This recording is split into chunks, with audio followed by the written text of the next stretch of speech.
everyone, and welcome to another episode of Story Boost. I'm joined today by Janine of Change for Success. Janine, I'm going to jump straight in. Can you tell me a little bit about your experiences with burnout?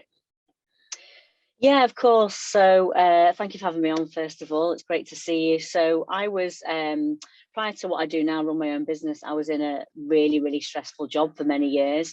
So I managed high risk offenders for 13 years in the UK in very deprived areas. And that was something it was a career that I wanted to do for life, but very, very soon into that job, after I'd kind of finished my training, I noticed that so many people were stressed out. A lot of people were off on long-term sick. There were people with very, very high caseloads. And I noticed then, how kind of from the start, how well-being wasn't supported. I was always very much an advocate for well-being. But in that job, we had massive high caseloads. I was working with high-risk offenders, mainly men. So you name it, I was working with murderers, lifers, drug dealers, robbers, sex offenders, a whole host of, we were micromanaged as well. The management was shocking. So there's all this kind of going on.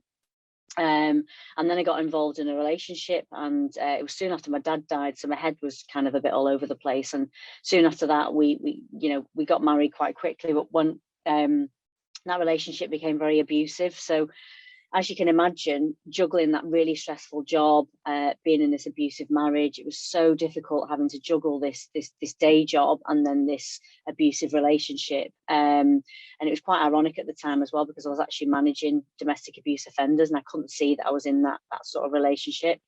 And over time, I guess, I was just so stressed out. I was working all these really long hours. And it was at that point I finally managed to leave my ex-husband after several attempts. But he was still in my life. I couldn't kind of get him out of my life. He was still turning up. He was on the phone, all this kind of stuff. And he's been very abusive. And I got to that point where I just completely hit burnout, I guess. I just got to the point where I couldn't cope. I couldn't face my life. I couldn't face the job. Fortunately enough for me, I went to see a therapist, and from there on in, what this therapist kind of taught me, it did change my life. But I had to take, a lot of time off work. I took myself away. I went off to Vietnam for some time, and I was able to kind of come back to that job for a period of time and kind of get back on track. Because clearly those experiences have, inspired what it is that you do today. Can you tell us a little bit more about how that transformed, how those experiences, influenced that?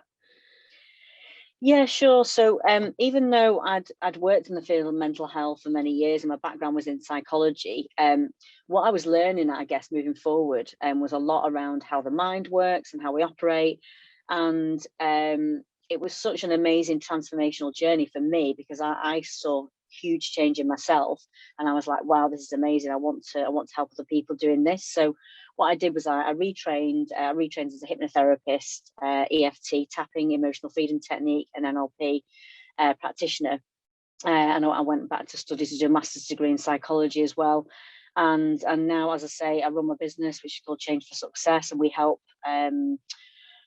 individuals. Mainly I specialize in kind of stress, anxiety and depression, confidence, and we work with corporates as well. We work with organizations improving their team's productivity, morale, because I come from a space where we didn't have any of that. So I know exactly how this doesn't work. It's to a space where we need to work to help organizations make cultural change, I guess, top down, from senior management teams to groups and to teams working to, as I say, improve that morale, productivity, and I guess be in a space where there's less absenteeism and that kind of thing.